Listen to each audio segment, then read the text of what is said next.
to people through this air sealing and insulation project. So in 2015, there were 47 loans that were made, and in 2014, only 11. So we thought that was pretty significant. I'm going to switch to the next slide, which is the low-income participation. Now, both utilities, XL and CenterPoint, offer a number of low-income projects or programs that are available to low-income residents. And the programs provide services including appliance replacement, weatherization, lighting upgrades, heating system tune-ups, safety checks. So lots of different programs available for low income folks, both in the 1 to 4 unit apartment projects and also renters and owner occupied properties. So a lot of projects available. If you look at, I think Bridget had mentioned earlier that the low-income programs we had in combination, both XL and CenterPoint, almost $1 million worth of SIP programs that were available to low-income customers. And then when you leverage that with the federal programs, it's up to $2 million.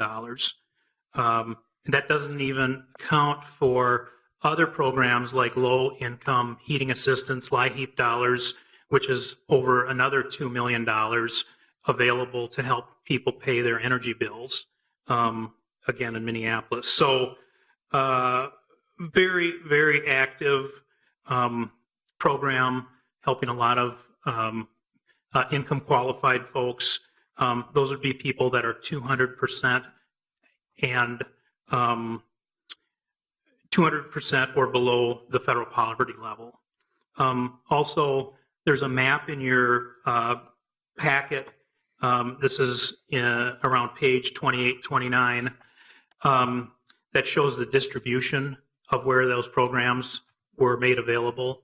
And it appears to us that the distribution kind of makes sense in terms of the people that are taking advantage of these low-income programs are also the areas of the community that appear through demographic information to be the lowest income areas. So we would expect that would be the case, but it wouldn't necessarily have to be. So I think we feel pretty good about that. The next part of this the metric 7. Okay, now this is the air sealing and insulation portion of the metrics. So making sure, obviously, that homes are well insulated and sealed up is extremely important for anyone, but particularly in communities where maybe the housing stock is a little older. And so in Minneapolis, I guess it would be maybe particularly important. So we have rebate programs for residential weatherization work. And in 2015, this was the first full year that the program was implemented under its current structure. I mentioned that the city has bought down the cost of these home energy squad visits. What this program is, it's a pilot program. What this pilot program is it's to, when you have a home energy squad visit, there's also it's some advanced engagement activities. So the people that are doing the home energy squad then can actually talk about what the opportunities are available to homeowners should they decide to do some air sealing and insulation and a more active engagement in terms of energy efficiency. So what we discovered as part of this pilot is that we had almost a 13% increase in terms of percentage points. So in other words, almost 13% of the people that had home energy squads visits sort of took advantage of doing some enhanced engagement, and that is up significantly from what it might otherwise be.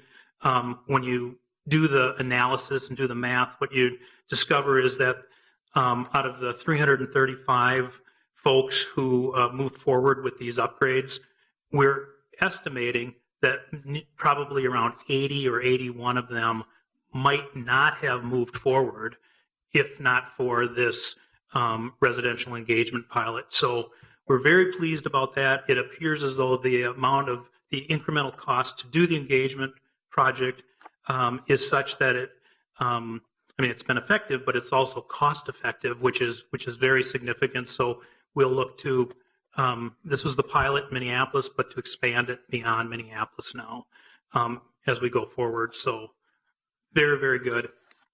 And then the last thing I wanted to mention in metric 8 is the multifamily program. And this is always one of the most challenging segments to encourage energy conservation in. So we developed a project, a program where, in conjunction with Xcel Energy, it's essentially a like home energy squad for multifamily. And so auditor will come in and they'll do an energy audit on this multifamily project, the property, and at no cost. And there would be some immediate upgrades that can be made, like lighting and aerators and things like that. But then in addition to that, there is a tiered system where if the owner of that building decides to do energy upgrades, there are rebates associated with that based on the percentage of cost savings that is calculated that will happen. And the top tier of that is all the way up to 40% equipment rebates on the energy upgrades that a building owner would make. And if it happens to be a low, a qualified affordable housing project, the rebates literally double. So for an affordable housing project that takes advantage of these rebates based on the cost savings, they could literally get 80% rebate on the equipment upgrades that they're making. So that's my report. Thank you very much. Thank you very much. Chair, council members, just want to wrap it up quickly for you. So when the Clean Energy Partnership was formed, the council spent a lot of time saying that they wanted this to be meaningful. They wanted us to be something that they could measure success with. They wanted to really show that what we were doing was successful. So that's why you're seeing all the metrics and you're geeking out, is we're starting to establish a baseline. We're trying innovations. You heard Al talk about a pilot program that was only for Minneapolis residents that's now spreading.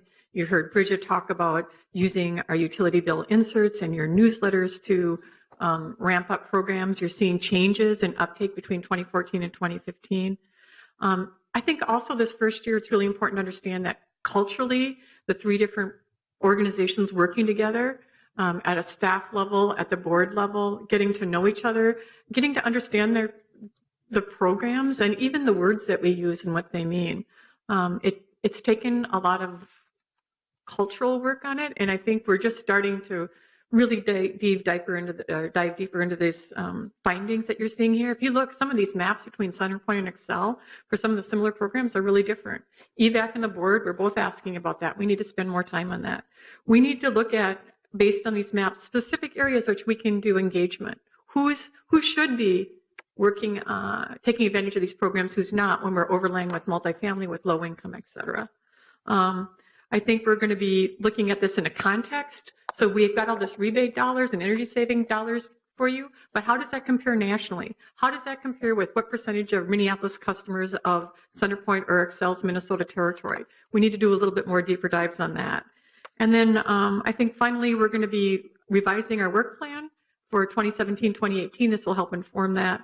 And I think it's also important that we start to seek out different funding opportunities. On the consent agenda was a DOE grant for $500,000.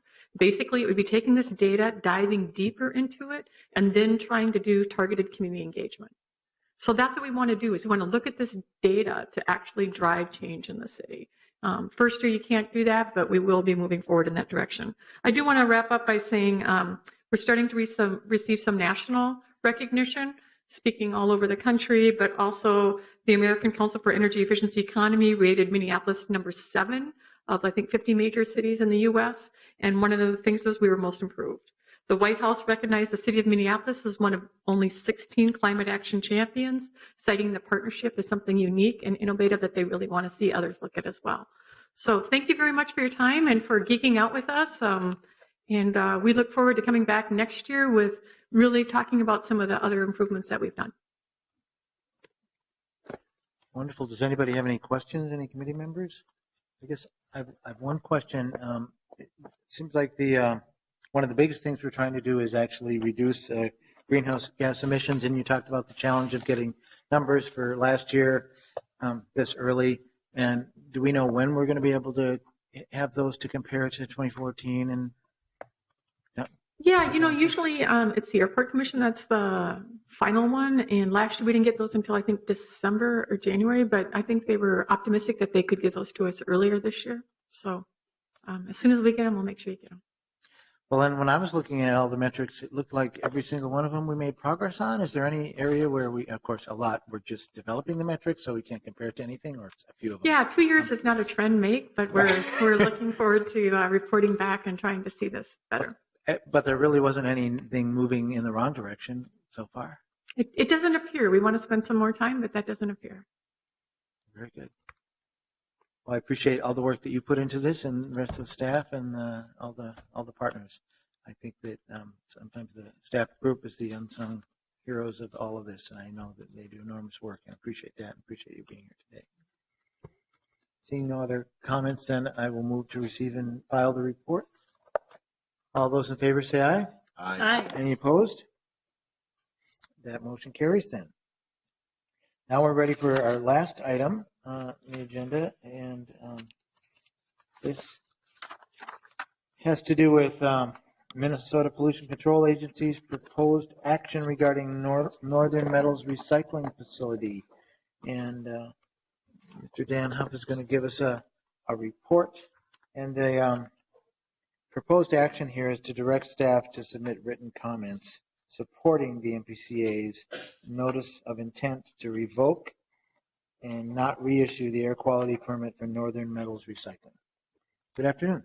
Good afternoon, Mr. Chair and council members. My name is Daniel Huff. I am the Director of Environmental Health with the city's Health Department. I am joined today by McGeen Keynes. McGeen is one of our senior public health researchers, epidemiologist. I'm also joined by our environmental engineer, Tom Frame, and our supervisor of environmental inspections, Jim Doughton, whose team has been involved with this, as well as Patrick Hanlon, our manager of environmental services. I'm going to go, forgive me for going through a brief overview of the history, but I believe it's important in this case. Northern Metals is a facility that operates on 2800 Pacific Street in North Minneapolis in the Hawthorne neighborhood. It began operating in June of 2009. As part of its operations and its permit, the PCA requested that it have stack testing done, and that stack testing was done in December of 2009. At that point, the Pollution Control Agency, so the MPCA is the Minnesota Pollution Control Agency, began to work with Northern Metals because there were exceedances from the stack testing, both in mercury and particulate matter. And as a result, there was a stipulation agreement where Northern Metals paid $15,000 of a civil penalty and agreed to submit for a revised permit. As part of that revised permit process, the Pollution Control Agency released an environmental assessment worksheet, which is standard process for this type of permit. And the city then presented comments to the PCA on that EAW. Because of issues with that EAW, or Environmental Assessment Worksheet, the Pollution Control Agency revised it, reissued it. There were some legal court wranglings between Northern Metals and PCA at the time. We submitted comments again. Then the PCA moved, accepted the EAW, and issued the permit. We had submitted comments during that process 3 different times.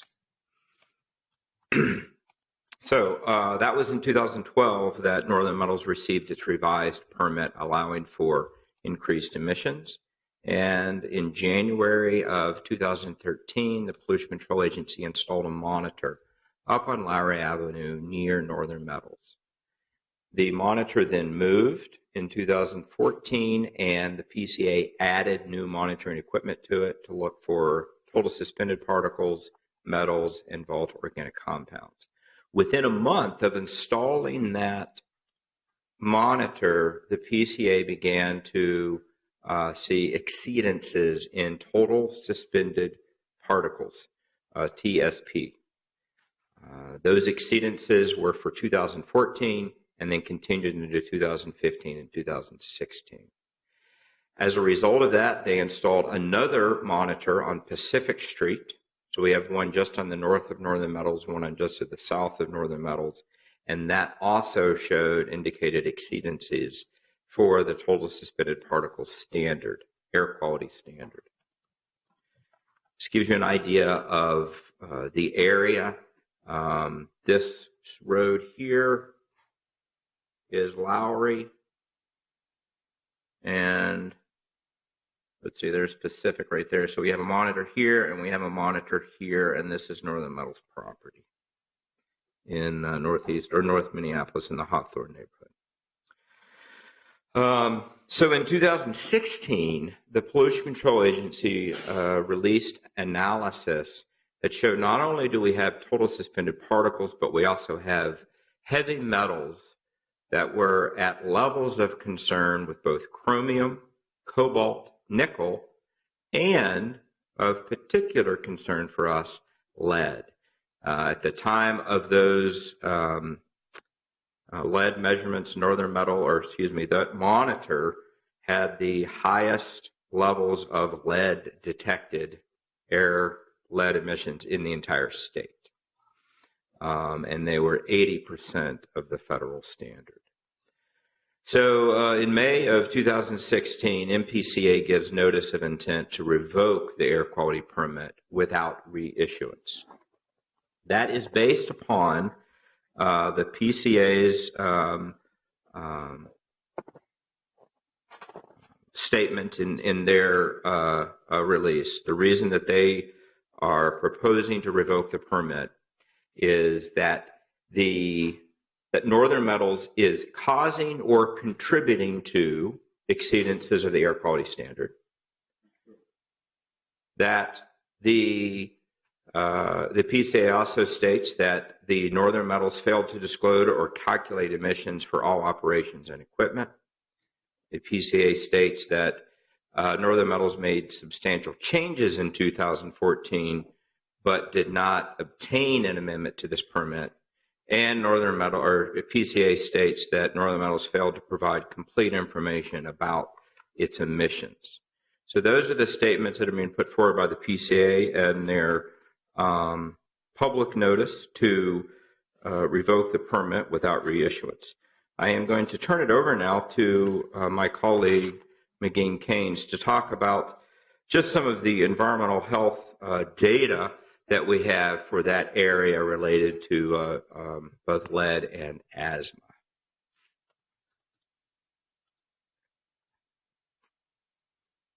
Welcome. Thank you, Mr. Chair. Committee members, I am Megan Keynes, Senior Public Health Researcher Epidemiologist with the Health Department. The elevated blood lead levels in Hawthorne are the highest in the city. Blood testing is targeted and not random, so our numbers should not be seen as a prevalence, but it does help us to describe inequities in lead levels across Minneapolis. Childhood lead poisoning is a preventable health problem, but once the child has ingested the neurotoxin, there are some pretty profound consequences.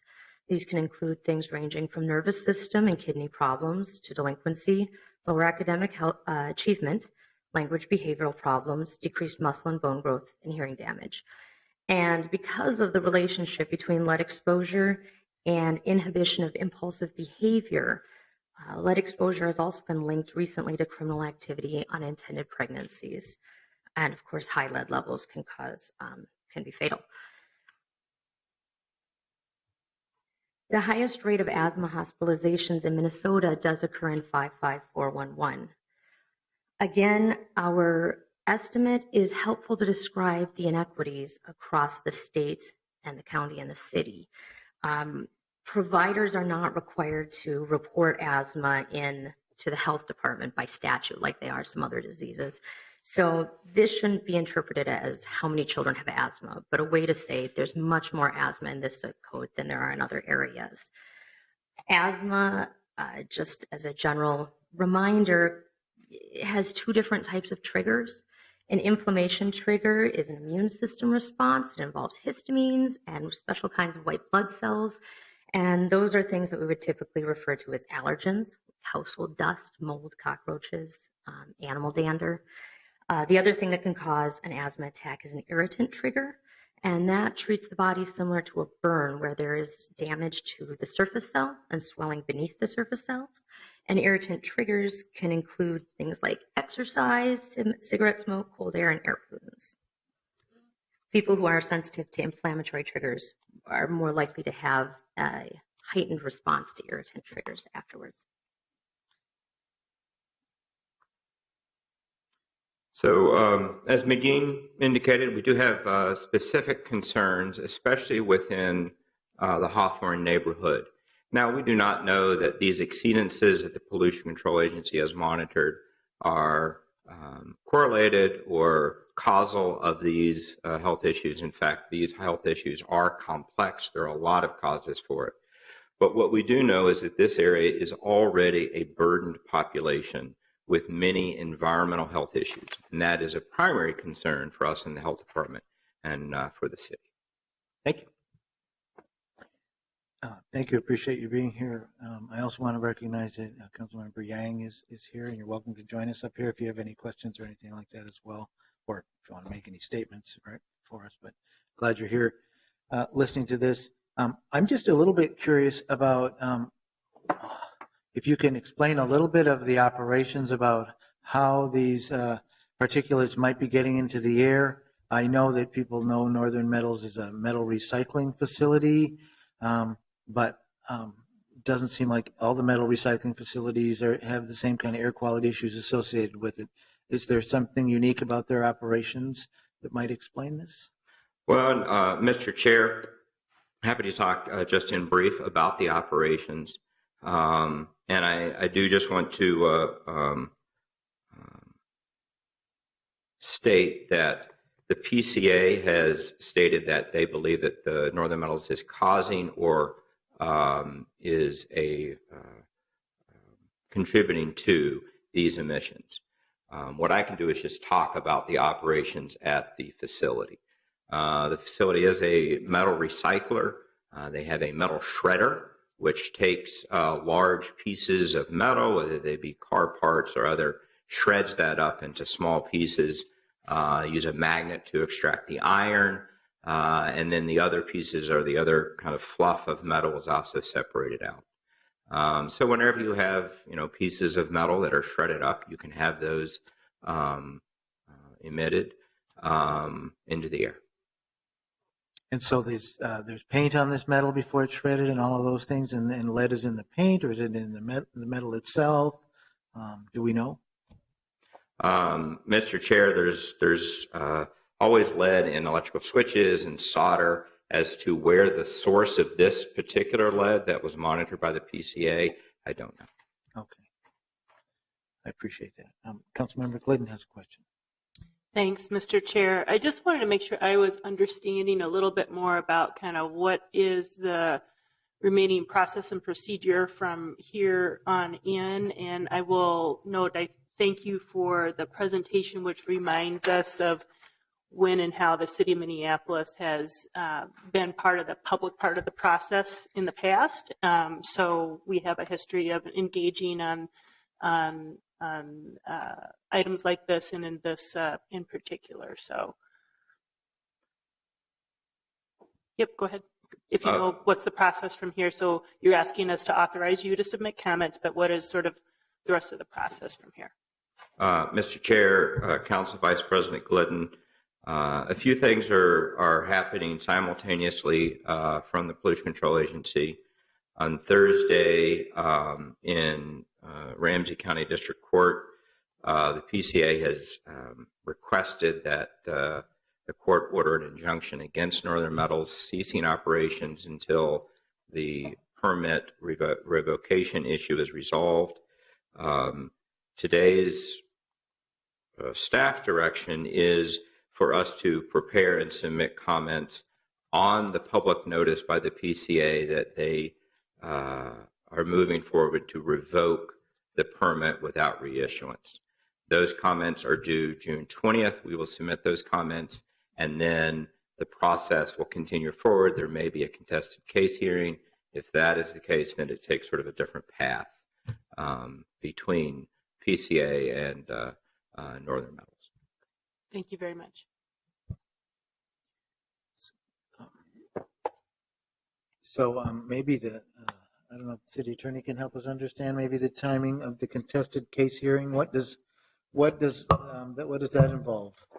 Mr. Chair, members of the committee, I am unfamiliar with the exact legal maneuvering going on, but usually when a party files for injunctive relief of some sort, it happens the court at least gives an initial look at that matter on a fairly expedited basis. I would imagine, without having read any of the documents that the PCA or Northern Metals have filed in district court, I would imagine there's a request for some sort of expedited look at that. But again, I haven't seen anything specific, Mr. Chair. Okay, I appreciate that. And will we have somebody there on the 9th when for the hearing from the city? Mr. Chair, yes, so the court proceeding on the 9th obviously is not a public comment process. It is just a legal hearing, but city staff will be represented or will be in the audience, yes. And partly I ask because I'm sure maybe we can find out from other ways, but I think we'll be very interested to learn what they say about that. There's also lots of information that's been provided for us online with the agenda about the, you can even look at the documents that the PCA has filed and their notice about comments. And anybody from the public can make comments all the way up until June 20th. So there's an opportunity for other people to get involved and weigh in on this issue. And just looking at the timeline and what's gone on, it looks like this is an issue that keeps raising itself, and people are trying to deal with this business. So I think it's fully appropriate that we should send in our comments. I actually think that, and I'm going to look into this a little bit further, but I think part of the conditional use permit that the city has issued in order for them to operate requires them to be in compliance with their air permit from the MPCA. So this is brushing right up against, I guess, the city's approval of it as well. So yes. I know this isn't a public meeting, and I'm not trying to budge in here. I'm counsel for Northern Metals, and the one thing that one of my partners. Well, why don't you introduce yourself with your name, and we'll give you a couple minutes. Then. Okay. Okay. It's Jack Perry. I'm sorry. I'll do it in the microphone. It's Jack Perry with the Briggs & Morgan Law Firm, and I would have asked earlier, but I didn't know about this proceeding until it was on the news last night, and I apologize for not knowing ahead of time. The reason I was shaking my head during the presentation is that it's one of the things that's frustrating in this is that people are talking about what's going on, and no one is accurate about it. The PCA is not going forward to try to revoke this permit because of any environmental issue, period. Their revocation notice is under Minnesota Rule 7007.1700 Subpart 1B. Subpart 1B is solely about the representations that were made during a 3-year permitting process. And the accusation is that the state's largest air consulting firm, Bar Engineering, who I assume the city has used at different points, the state's second largest law firm, Fager and Benson, the world's second largest metal recycling company, lied to the MPCA about what they were doing, which is really hard to do when the facility is up and operating. But that's the allegation.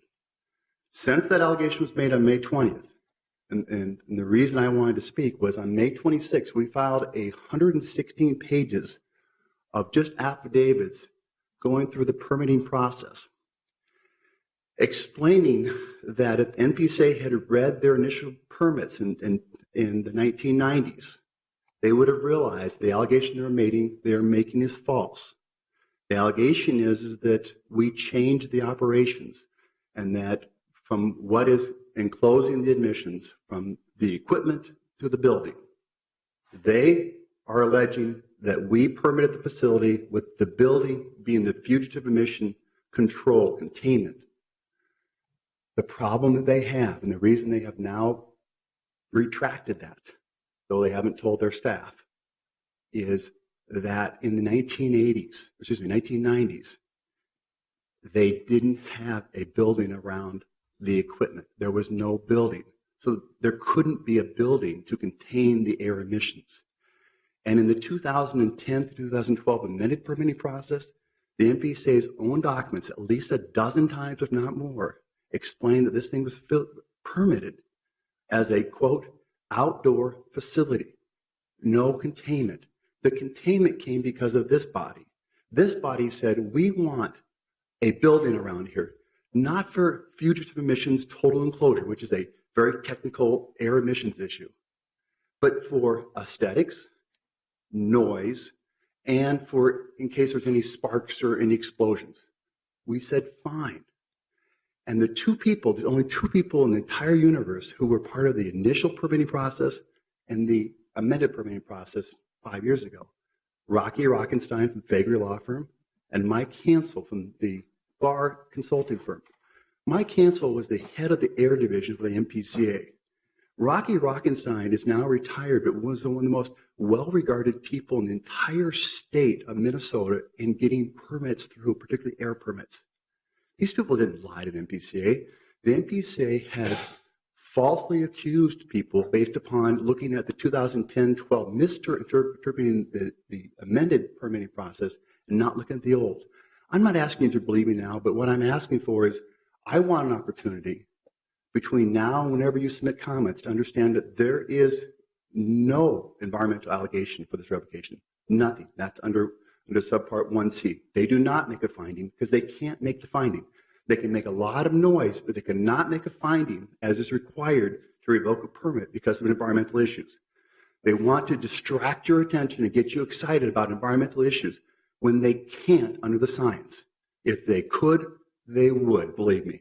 All they're saying is Bar lied, Fager lied, and EMR, the second largest metal recycling in the world, those entities lied to the state agency, even though the facility was up and operating and went through incredible review, including review by the same court that's reviewing them on Thursday. Sole request is you folks, please, please, please look at this stuff. We have a company that has the most stringent air restrictions in the entire world. There is no other shredder in the world that has a building around it. We've offered to make the building to a total enclosure. That's what you want. We're spending $500,000 right now to put some air improvements on the recycling component, the secondary recycling component of it. These people are environmentalists. They'll do whatever. It's not a matter of being a problem neighbor. The MPCA has misread the permits, and they were upset because we beat them in 2012, and they had to issue this permit, and they're being children. You folks cannot fall for their trap. Someone has to look at what is actually being alleged and what the support is for it. We will meet anytime, anywhere with whoever wants to from the city. We met, the reason I was late coming in here, we were meeting with Representative Keith Ellison, who, guess what, has a number of constituents in this area who are concerned about that. Keith Ellison was very impressed with our operations. and also applauded us because one of the things that we did proactively and what we are pursuing proactively, despite all this nonsense, is a plan where the company spends an extra $15 million of its own money to relocate this facility out to Sherburne County. City of Becker wants it, Sherburne County wants it. And what does the MPCA do, folks? And this to give you an idea of what's going on here so you have your eyes wide open here. They went to the press, the St. Cloud Times, over the weekend.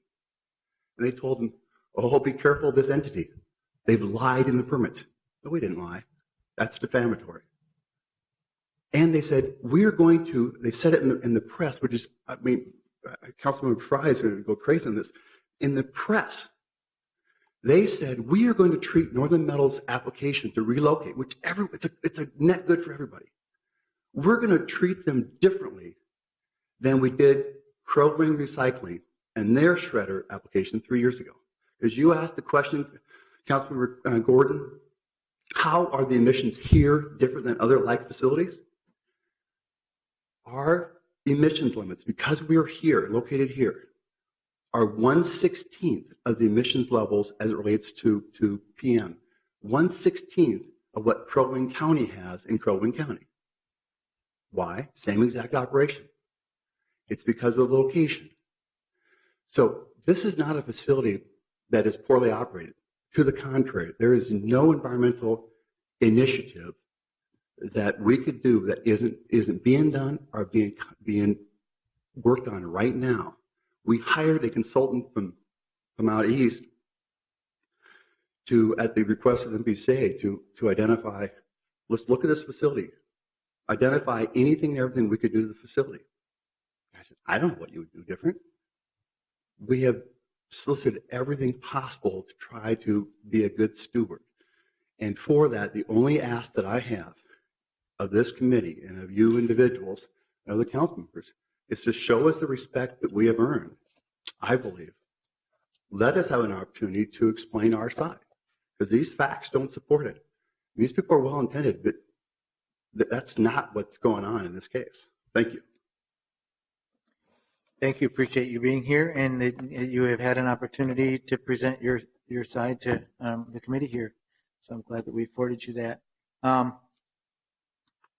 Everybody can, the committee members and others can certainly read what the PCA has submitted in their notice, and that's probably enough for us to go on at this point.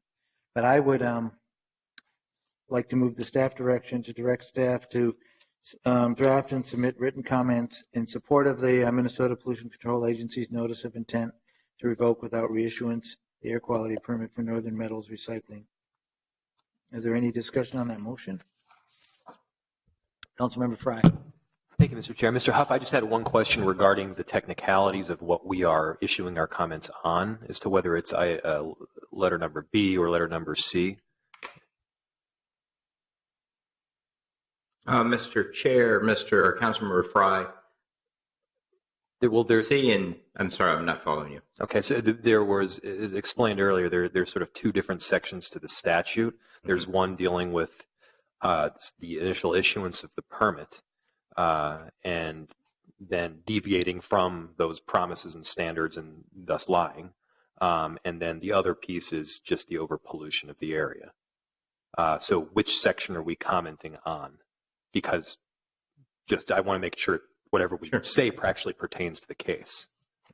Mr. Chair, Councilmember Fry, the comments that we will be presenting will include the city's concerns for environmental health impacts, and we'll be requesting that the PCA fully enforce the air quality permit that it has administered. We do not have jurisdiction over the air quality permit. Therefore, our comments will be on the city's perspective, not necessarily on what the PCA will be moving forward on, which particular portion of the statute it will be.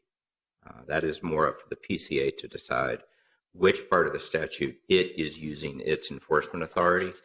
We are merely submitting our comments based upon our concern for the residents of Minneapolis, and that the PCA fully administer and duly administer its air quality permit authority. Okay. Okay. And I think it does articulate that in the notice that they give that's linked on the website too, so you can see. We have it. So we can access that too. So I see no other comments or questions on, council member. Okay. So on the staff direction, all those in favor, please say aye. Aye. Any opposed? That carries. I'd also like to, at the request of staff, and because this does have to do with the MPCA and with the consent of the committee chair, refer this to the IGR committee so they can review it this same cycle too. Any comment on that? I'm sorry, what was that? Refer it to the Intergovernmental Relations Committee. Yep. All those in favor say aye. Aye. Any opposed? Okay, so that is, motion carries too, and it will be referred to the IGR committee. And I think we have dispensed with all our business today, so this meeting is adjourned. Thank you very much.